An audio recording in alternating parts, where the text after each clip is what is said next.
but something that's really been in the news, and we're not gonna do spoilers, right? But we're gonna talk about it. The Woman King, right? Now, Mm-hmm. I'll give y'all some background.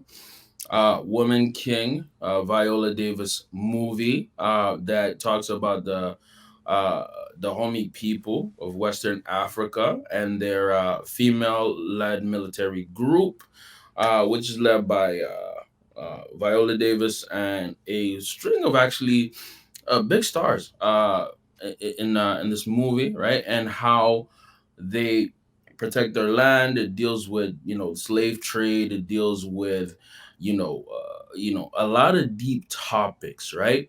Now, just give y'all some notice. I watched the movie. Kaya hasn't watched the movie. She'll probably watch it soon. But we're gonna discuss the things around it, right? Now, for me, I'm gonna give my personal review. I think it was a good movie, right? I would probably give it maybe 8.5 out of 10. But I will say this, there's been a lot of controversy surrounding it, right? Now, for me, I think the controversy is overblown until you watch the movie. But I also think it's kind of granted or unwarranted. So, Kaya, what's kind of the controversy surrounding the movie from your Mm-hmm. point of view, or at least what you've seen? Because I've seen a few controversies surrounding it.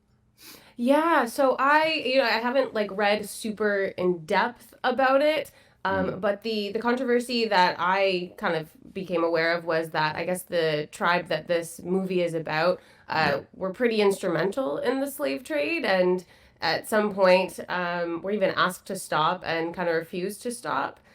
So yeah, man, it's which adds like an interesting layer. But what I will say is, when I was reading a lot of the controversy on Twitter, it was a lot of people who didn't actually watch the movie that were up in arms about it. So it's interesting hearing your rating because I sometimes wonder if we just I don't know. What do you think about that? Let's just start there before I ramble about my thoughts. Okay. So I'll say this. I'll say this.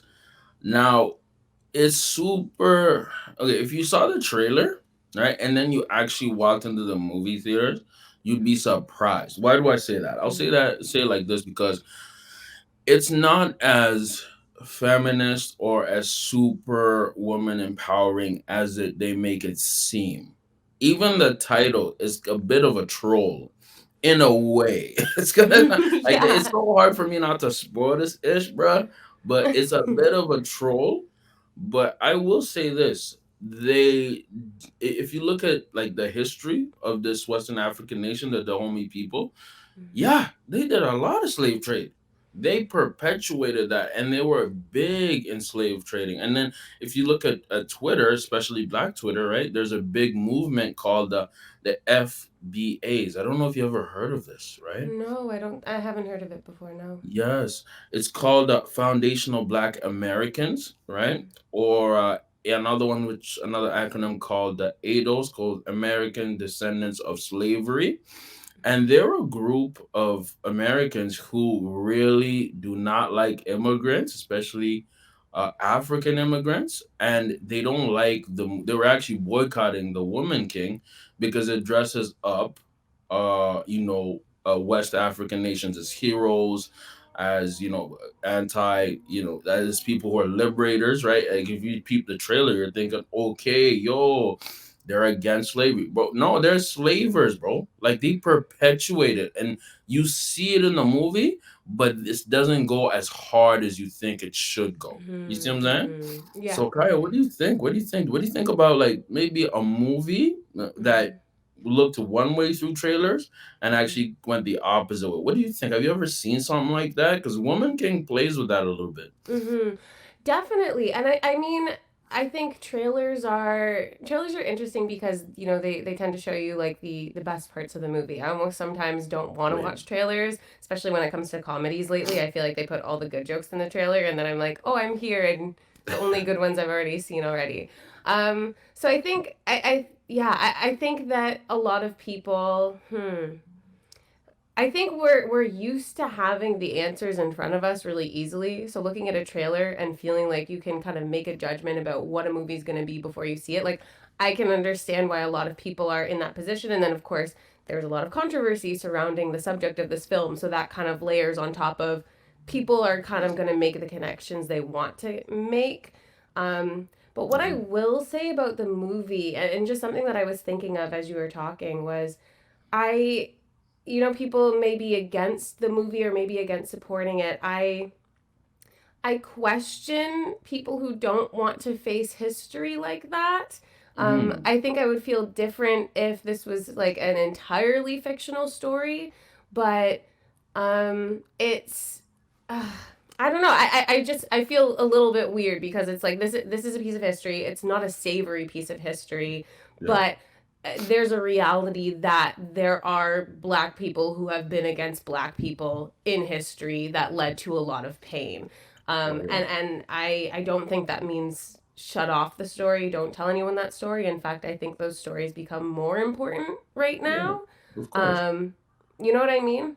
I know exactly what you mean, man. Because goes back to like seeing black people as a monolith. You know what I mean? We are so Yeah. different as black folks, right? And I definitely push black empowerment on this podcast. Mm-hmm. But man, there even today, man, like me, I'm Rwandese, right? Mm-hmm. Even to this day, there's rich Rwandese people who have literal slaves. I'm not joking. I'm saying like Mm. servants, you know, Oh like yeah. you know what I mean?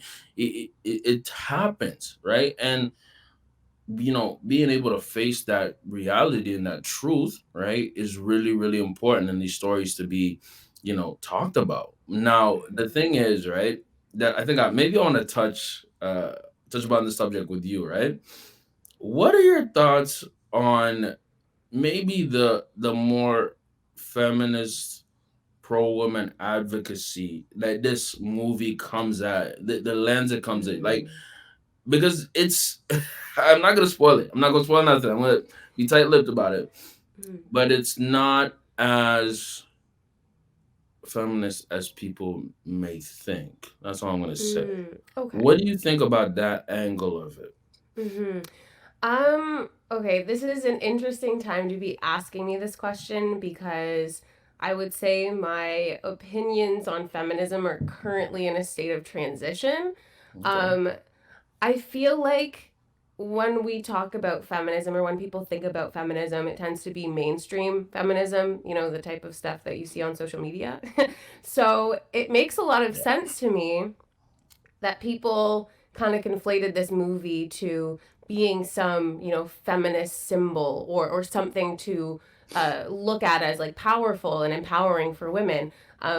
Because it has the like basic social media things. Oh, an all woman cast. It's black women too. Intersectional feminism. Let's go. Like that, you can't make that jump. You can't make that jump without actually seeing the substance. And Yeah. I think that there's a lot of things within the history of feminism, really, where we've celebrated certain things without actually taking them in or taking in like what they mean in the long run. In the sense that like I wrote an article about this. The different phases of feminism. Yeah, There's it's on always your been something. Substack. I think you It mentioned is, it on your Substack, right? yeah, yeah, yeah. So Plug there's that, plug like, that, plug that. Let's go. okay, yeah, yeah. So I got my Substack. If you guys like these thoughts, then you can, subscribe. If not, I post stuff on Medium too. But what I was thinking about when it comes to feminism is that every single wave of feminism we've been able to look back on and criticize. So, like the first wave of feminism in Canada and the United States specifically, yeah, it gave women the right to vote, for instance, but it was like literally just white women. So, like, we're celebrating this thing that, like, actually was really racist. And then you go to the second wave of feminism, which is in the post World War II period. And women were, didn't want to stay in the home anymore, mostly because a lot of them were working because the men were out, obviously fighting the war. So they were working, and then once the men came back after war, they kind of had to give up their jobs. And that's where we kind of saw our second wave of feminism arise, where women wanted to be in the workforce. But then there's also the asterisks there, because I take an intersectional approach with everything. An intersectional or critical asterisk there is, again, it's literally just white women. Like in Canada, we literally in that time period created immigration programs for women of color to come to Canada to take care of these white women's children so that they could go to work. So like, now we're coming to this third wave, we're in a third slash transitioning to fourth wave. I'm sure in a couple years we might have better demarcations between what this time is, if it can be third wave or not. But I think right now more people are aware of feminism.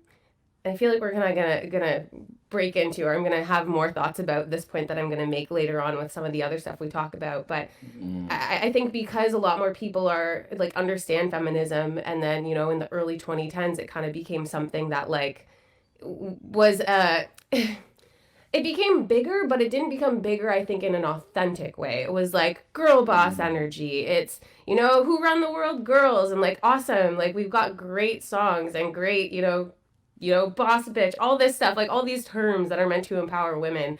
right. But, we still need to take a step back and be like, okay, but like, what women is this empowering? And I think people that were celebrating the Women King before learning about all the stuff about the tribe, that's the exact example of what I'm talking about, where it's like, yay, it's women, a bunch of black women. Oh my gosh, amazing. And then, wait, hold up.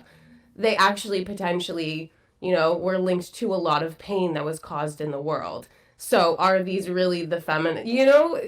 I don't know if I've landed my point here perfectly, but I just think that it's the reaction to this is really indicative of how we look at feminist things today, where there's a very superficial pat on the back for little things. Oh And it's, yeah. when you take a closer look, put it under a magnifying glass, it's, uh, is that really a benefit for people? Or, should we be celebrating those women, even though it's a woman king? Which you alluded to. There's The something goddamn interesting irony, there. woman king, bro. We gonna have like boy queen, like bro. Like what are we doing right now, man? Yo, let's start off with that. Let's get to that. I'll say Yeah. it like this, bro. Great points. Great points were made. Thank Points you. were very much made. Here's what it is too, right? You were the last thing that's what you were making, right? Where should Mm, we be celebrating these women? You're watching the movie and you're like, yo, some of these women's are pieces of shit, dog. Like they're purposefully pushing slavery, bro. mm, like it's like it comes to your mind, like, am I cheering for the right peoples right now? Right? mm-hmm. So yes, there was a huge push for girl boss type of feminism, and for me, man, this might be a little controversial, but I've said this on multiple YouTube videos, even podcasts, man. I think we should have more patriarchy now. You know what I mean? More masculinity within the Oh, I culture. need you to break this down. Okay, more I'll go masculinity in there. the culture. Wait, Yes. wait, wait. When you do you say patriarchy and masculinity within the culture? Are you saying those as like synonymous things, or do you mean something different when you say patriarchy versus masculinity in the culture? When I say this in terms of patriarchy, I say this. I mostly mean more masculinity within the culture in general, right? And Got you. we've confused masculinity that's good and solid and tagged Mm, it a lot of it as toxic masculinity. Why do I say that? I'll tell you why I say that. mm, Because traditional, masculine roles or maybe a traditional conservative role, right? Gender norms and things like that are attacked on the masculine side a lot, even the female side. Example, there's not a push, right, for a stay-at-home mother, right? You don't see that. You see almost like the current state of the culture against that, right? mm, So like for men, there's not like give me an example. If you watch modern media, right? Let's say like a TV show, right? Most TV shows or most movies that came out in recent times, you'll see a trend of a lot of the male characters being dumb, incompetent, or just losers, right? And give me an example. Think about those Seth Rogen comedies, right? Where mm, it's like, yo, why are these guys goddamn losers? Why at all times, right? And I think that those messages, right, have influenced a lot of the culture and made men feel some type of way, almost suppressed in a certain way, and masculinity not really pushed, right? mm, Let's circle back, right? Let's circle back to the woman king conversation, right? mm, If you actually within the movie, I'm not spoiling anything, right? There's literally a king, right? Like this is not a spoiler. mm, His name John Boyega plays King Gezo, right? mm, And you can tell that there's a masculine approach to this, right?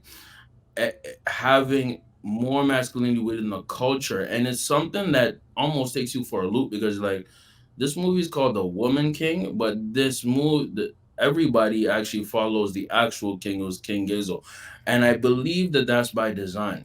Why do I think that's by design? I think, right, within the messaging and the culture, there's a push for less masculinity, right? Less traditional masculinity. Man, let me tell you something, man. Masculinity doesn't have to be toxic. And Mm-hmm. we've been trolled into thinking it should be or it is. What's the problem, right, Mm-hmm. with a more traditional point of view? And why do I say this? I say this because I've seen the opposite often. And I want to get your opinion on this. Maybe I'm talking out of term, or maybe I'm saying something a little foreign, or maybe something I've seen so much pushing for female empowerment, right? But I don't see the other side of a little bit of more male empowerment and uplifting in a sense, right? Have you Mm-hmm. seen those? Like, what's your point of view? What's your perspective? Am I going in a deep end? Am I going in a rabbit hole? Talk to me. Speak to me. Okay, it's so interesting that you bring this up because literally this week I was talking about kind of subjects around this. Mm. Um, oh Great man, there's minds so think much alike. that, Let's go. yeah, clearly. No, no, but there's so much in what you just said there. I mean, I think,